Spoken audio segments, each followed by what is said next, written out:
My wife cheated with my coworker while I worked double shifts for our mortgage, so I reported them both and watched our lives fall apart quietly.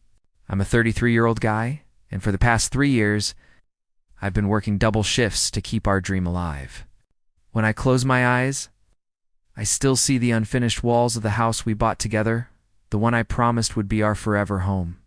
Every overtime hour, every weekend lost to exhaustion felt worth it because I thought I was building a future for us. My life became a loop. Wake up before sunrise, drive through the same empty streets, sip lukewarm coffee, and clock in before anyone else.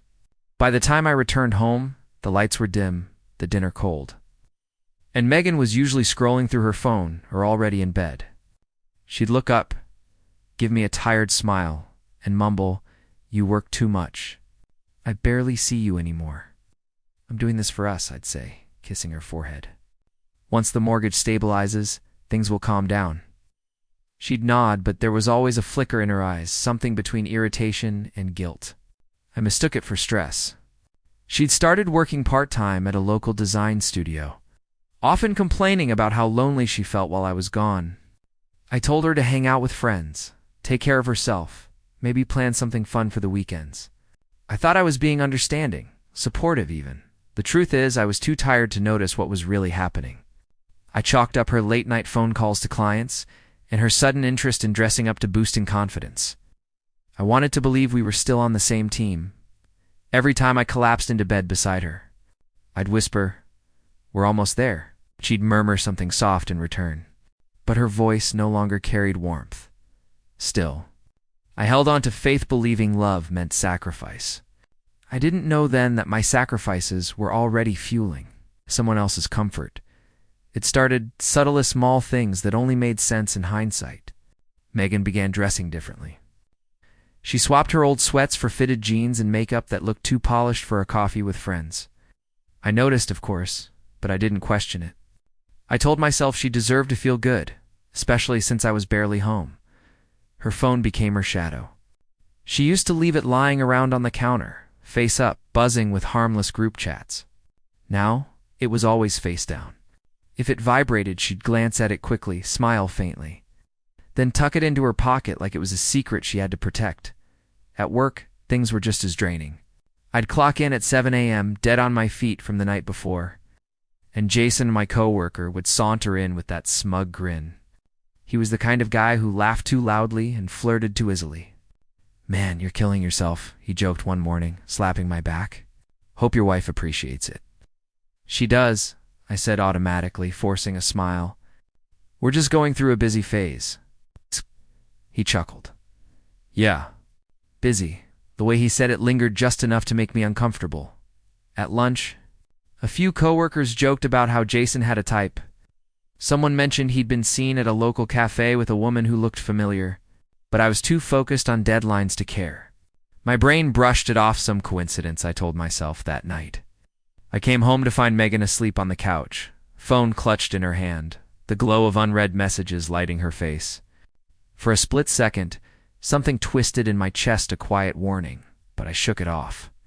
Kissed her forehead and whispered to myself, "She's just tired. We both are." I had no idea how wrong that comfort would turn out to be. Days turned into weeks, and the distance between us became more than just physical. Megan started avoiding dinner conversations, giving one-word answers when I asked about her day. "It was fine," she'd mutter, eyes glued to her phone. I tried to fill the gaps, talking about the house, our future, the mortgage, but she nodded without really listening. It was like talking to a stranger in the same home. Even intimacy became a memory. Hugs were brief, kisses polite but hollow. I began wondering if my relentless schedule had pushed her away, if my dedication to our shared dream had become the reason we were drifting. "I'm just stressed," she told me one night, brushing past me toward the bedroom. I nodded, swallowing the worry that was starting to gnaw at me. Work didn't help. Jason's presence was everywhere, his laughter bouncing off the walls. Little comments that made me uneasy. "You're putting in all these hours. Your wife must be bored out of her mind," he said one day, smirking. I forced a chuckle, but his words stuck. Then came the whispers, coworkers, making offhand comments that Megan and Jason seemed close. I brushed them off, embarrassed at the thought, telling myself it couldn't be true. Jason was just friendly, Megan was just stressed, and I was just tired. That had to be it. But the unease lingered. I started noticing subtle changes. Megan leaving the house in the evenings for walks. Phone calls, she'd answer quietly. And the way she'd glance at Jason's name on her screen and smile faintly. One Thursday night, after a double shift, I came home to the quiet hum of the apartment. Megan was in the living room, her favorite mug in hand, scrolling through her phone. She glanced up at me and smiled softly, but there was something in her eyes I didn't recognize, something secret. Just out of reach, I sank into the couch across from her, trying to ignore the feeling tightening in my chest. I told myself, it's nothing, just stress. But deep down, couldn't shake the sensation that the foundation we were building together was quietly cracking. It happened on a Tuesday, the kind of day that usually blends into the next, unremarkable and exhausting. I had just finished a 14-hour shift and was trudging back to the apartment, my shoulders aching and eyes stinging from the fluorescent lights at work. I unlocked the door, expecting the usual quiet, the faint smell of dinner she hadn't made, and her soft voice calling from the bedroom. Instead, a coworker, Alex, popped up from the hallway, holding his phone like it was a loaded gun. "Dude, you need to see this," he said, sliding the screen toward me. My tired eyes registered a grainy shot from across the street at a cafe. Megan and Jason were sitting close together, their arms brushing, faces laughing at something I couldn't hear. My stomach dropped, nausea hitting like a freight train. I stared. My mind refused to process it. This can't be real, I stammered, but Alex shook his head. "I wouldn't joke about this. Saw them there yesterday, too." I laughed nervously, a hollow, unconvincing sound.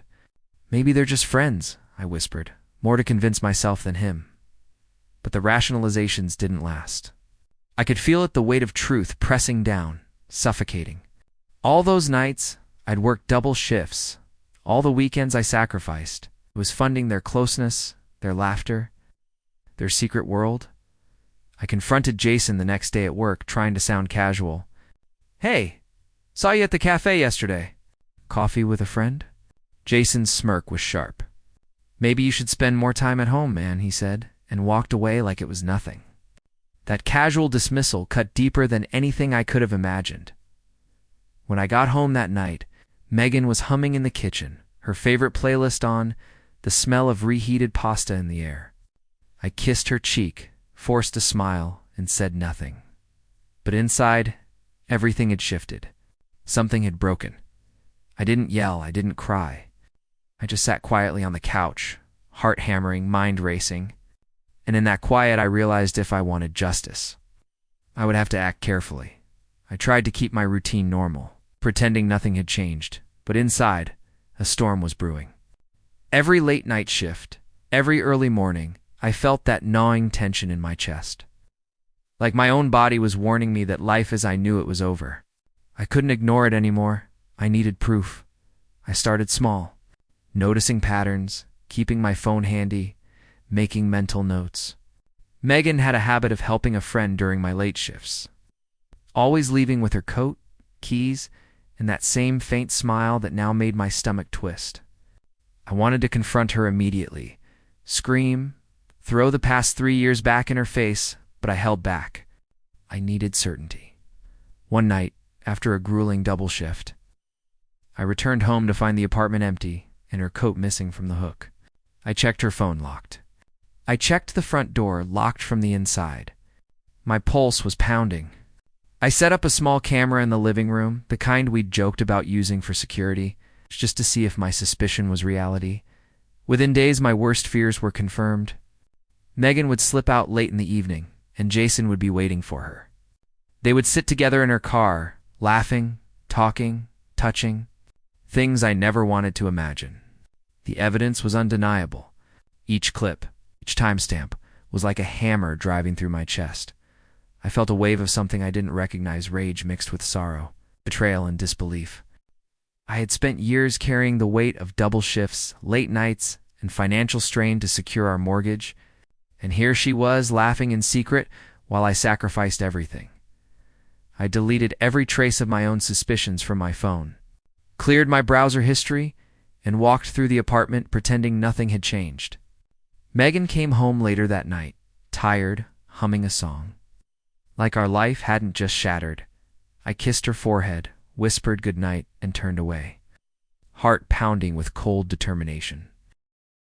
Just when I thought I couldn't feel more betrayed, life threw another twist that punched me in the gut. At work, the management announced the quarterly promotions.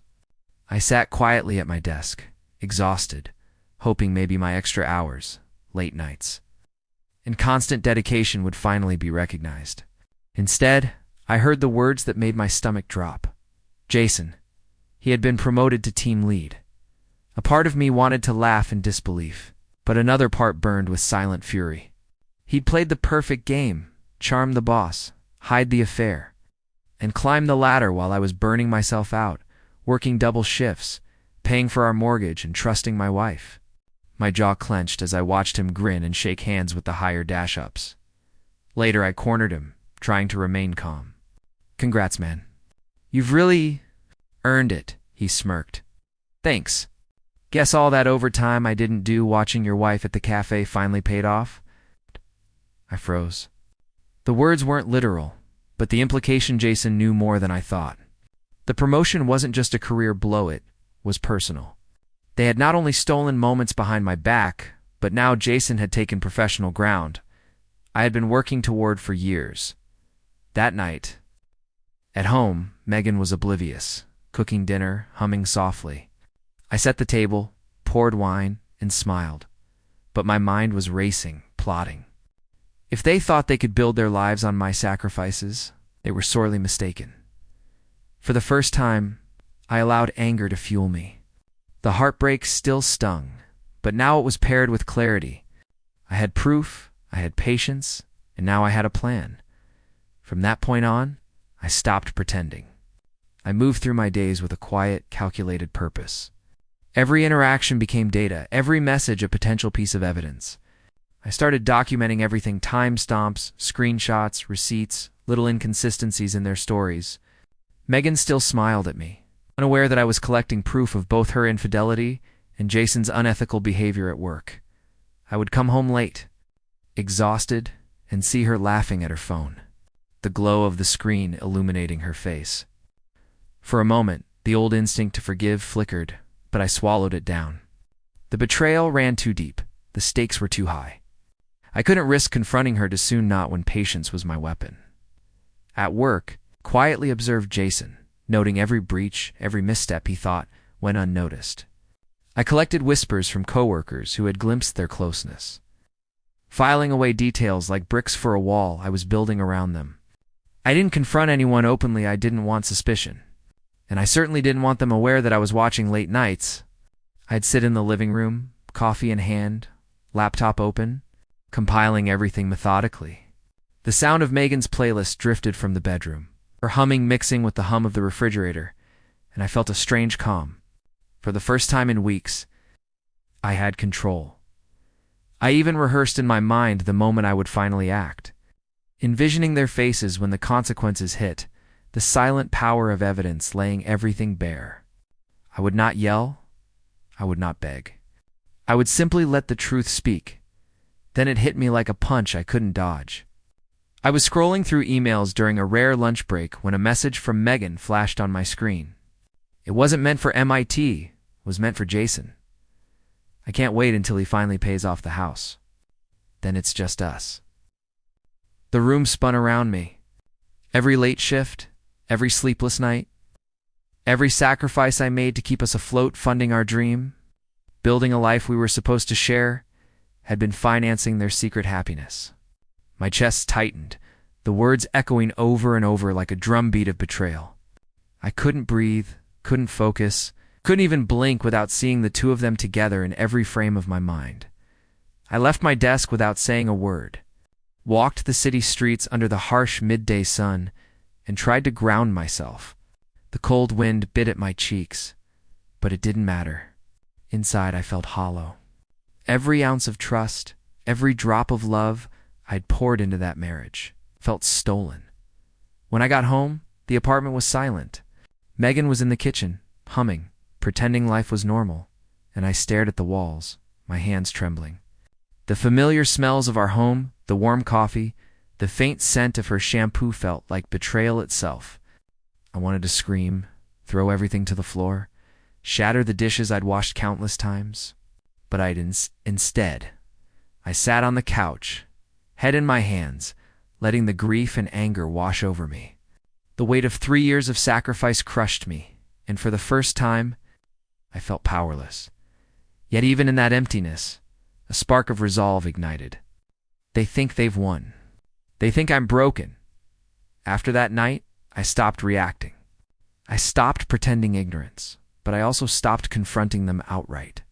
Instead, I became surgical. Every message, every interaction, every misstep was being recorded.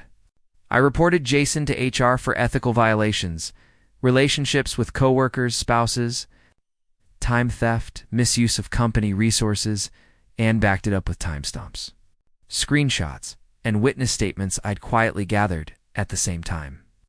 I started documenting Megan's infidelity and her explicit plans to leave once the mortgage was paid.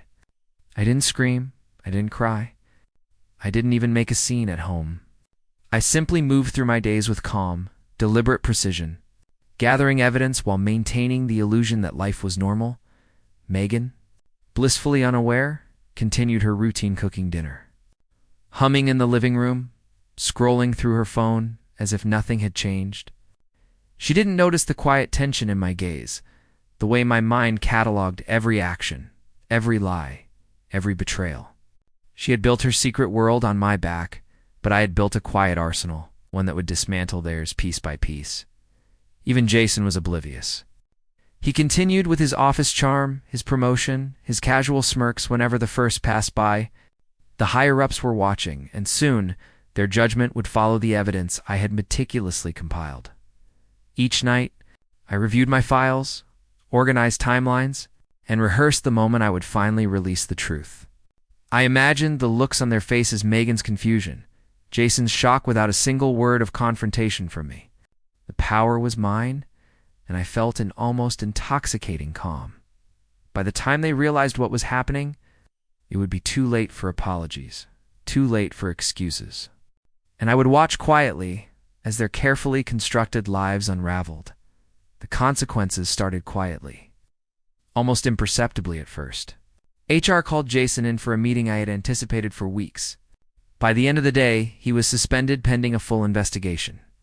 Rumors started circulating in hushed whispers across the office, people talking about misconduct, favoritism, and inappropriate relationships.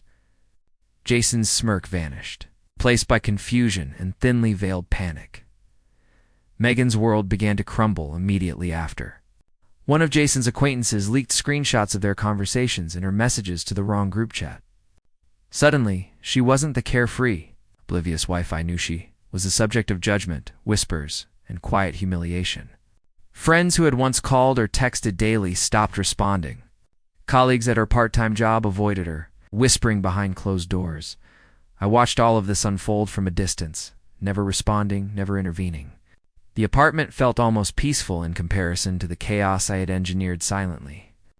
The weight that had been crushing me for months began to lift, replaced with a quiet, unspoken satisfaction at home. Megan tried to act normal, to pretend life hadn't shifted under her feet. But her nervous glances, the way she fumbled her words, the soft tremble in her hands, all betrayed her panic. I poured a cup of coffee, sipped slowly, and read through the latest online posts exposing her betrayal.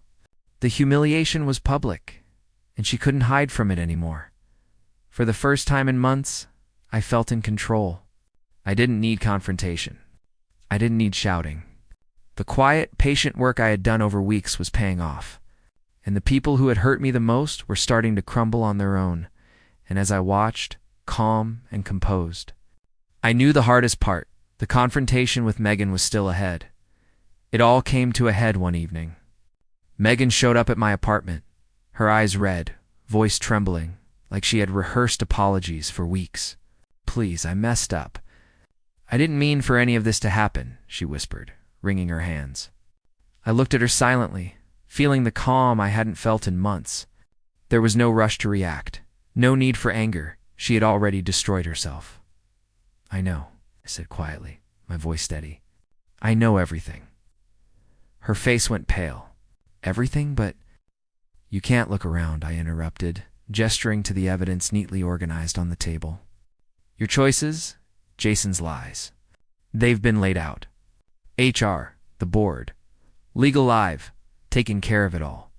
You're not leaving here unscathed. She sank onto the couch, her hands covering her face.